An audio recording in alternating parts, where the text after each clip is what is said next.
اگر آپ نے حج 2026 کی دوسری قسط جمع کروا دی ہے تو آج کی ویڈیو شاید آپ کی پوری حج 2026 کی پلاننگ کو بدل دے، کیونکہ لوگ سمجھتے ہیں کہ قسط جمع کروا دیا بس حج تیار ہے، لیکن سچ یہ ہے کہ حج کا اصل سفر فلائٹ شیڈیول سے سٹارٹ ہوتا ہے۔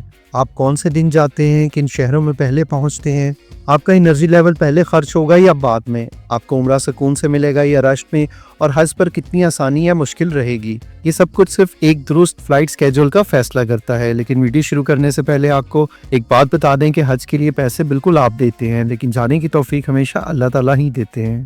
جن لوگوں نے حج 2026 کی دوسری قسط جمع کروا دی ہے، آپ اللہ کے مہمانوں کی لسٹ میں شامل ہو چکے ہیں، بے شک آپ کو بہت بہت مبارک ہو۔ اب آئیے اس اہم ترین موضوع پر بات کرتے ہیں۔ حج 2026 میں کون سا فلائٹ سکیجول بہترین ہے، کون سا سکیجول آپ کو تھکا دیتا ہے، اور کس سکیجول میں آپ کا حج سب سے بہترین ہو سکتا ہے۔ تو آئیے ویڈیو کو شروع کرتے ہیں۔ السلام علیکم، this is Anees and you are watching my channel. اکثر لوگ سمجھتے ہیں کہ پیسے ہم نے دیے، پیکیج ہم نے خریدا، حج ہماری محنت سے ہو رہا ہے، لیکن حقیقت یہ ہے کہ بہت سے لوگ پیسہ رکھتے ہیں، صحت رکھتے ہیں، وقت رکھتے ہیں، پھر بھی نہیں جا پاتے۔ کیوں؟ کیونکہ جانے کی توفیق کا فیصلہ اللہ تعالیٰ ہی کرتے ہیں، اور اگر آپ کا نام لسٹ میں آ گیا ہے، آپ کی قسط جمع ہو گئی ہے، اس کا مطلب یہ ہے کہ اللہ نے آپ کو اپنے گھر کا مہمان چن لیا ہے۔ اب اس توفیق کی قدر کریں اور آگے کی بہترین تیاری کریں۔ بہت کم لوگ جانتے ہیں کہ سعودی حکومت حاجیوں کو عام فلائٹس کی طرح نہیں بھیجتی۔ فلائٹ سکیجول کے اوپر ہم آلریڈی ایک ویڈیو بنا چکے ہیں، جس کے اندر ہم نے کمپلیٹ ڈیٹیل بتائی ہے کہ کب کہاں سے فلائٹ سٹارٹ ہوں گے، اور اسی طرح سے کس طریقے سے فلائٹس واپس آئیں گی۔ تو اگر آپ فلائٹس کی ڈیٹیل جاننا چاہتے ہیں تو آپ ہماری دوسری ویڈیو بھی دیکھ سکتے ہیں۔ اس دفعہ فلائٹ آپریشنز 18 اپریل 2025 سے سٹارٹ کر دیا جائے گا، اور فلائٹ سکیجول کو 3 حصوں میں ڈیوائیڈ کیا گیا ہے۔ اگر ہم بیچ 1 کی بات کریں تو پہلے 10 دن کے اندر جو فلائٹس ہیں وہ پہلے مدینہ میں جائیں گی، دوسرے 10 دن جو ہوں گے درمیان والے یعنی سیکنڈ بیچ، اس کے اندر آپ کی کچھ فلائٹس مکہ اور کچھ مدینہ جائیں گی، اور تھرڈ بیچ کی اگر ہم بات کریں جو کہ آخری 10 دن ہوں گے، اس کے اندر تمام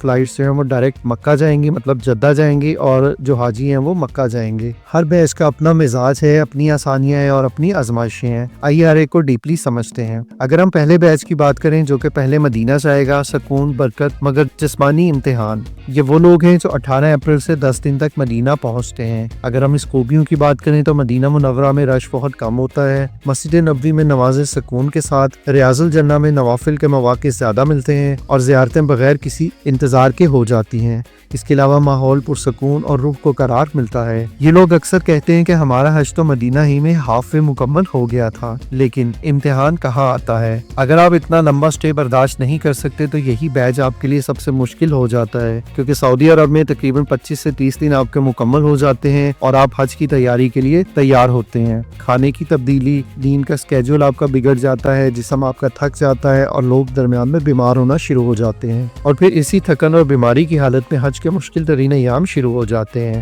یہاں بہت سے پاکستانی حجاج کہتے ہیں کہ کاش حج کے قریب آتے تاکہ تھکاوٹ کم ہوتی۔ اگر ہم رزلٹ کی بات کریں تو یہ بیچ ان لوگوں کے لیے بہترین ہے جو مدینہ سے اسپرچولی ریچارج ہونا چاہتے ہیں، جو لمبے سفر کو بآسانی برداشت کر لیتے ہیں، جو بچوں سے دوری اور موسم کی تبدیلی بھی آسانی سے سنبھال لیتے ہیں۔ اب ہم بات کرتے ہیں دوسرے بیچ کی جو کہ تھوڑا سا بیلنسڈ ہوتا ہے، نہ بہت جلدی نہ بہت دیر۔ یہ وہ حاجی ہیں جو پہلے اور آخری بیچ کے درمیان میں آتے ہیں۔ اس کی خاص بات یہ ہے کہ مکہ پہلے نسبتاً خالی ملتا ہے، عمرہ کی ادائیگی پرسکون ہوتی ہے، حج کے دنوں سے 10 سے 15 دن پہلے پہنچتے ہیں، اور جسم کو ماحول ایڈجسٹ کرنے کا وقت مل جاتا ہے، نہ بہت لمبی رہائش نہ بہت مختصر۔ اگر ہم اس کے چیلنج کی بات کریں تو حج قریب آتے آتے رش بڑھنے لگتا ہے، اور اگر آپ ان دنوں میں مدینہ جائیں گے تو مدینہ آپ کو تھوڑا سا رش والا ملے گا۔ اگر ہم اس کو کنکلوڈ کریں تو یہ وہ بیچ ہے جو زیادہ تر پاکستانی حجاج کے لیے پریکٹیکل اور بیلنس سمجھا جاتا ہے۔ اب بات کرتے ہیں تیسرے اور آخری بیچ کی، مطلب آخری 10 دنوں میں جو لوگ پاکستان سے فلائی کریں گے وہ براہ راست جدہ کے تھرو مکہ پہنچیں گے، تو یہ تازہ دم لوگ ہوتے ہیں اور ان کا حج بہترین ہوتا ہے۔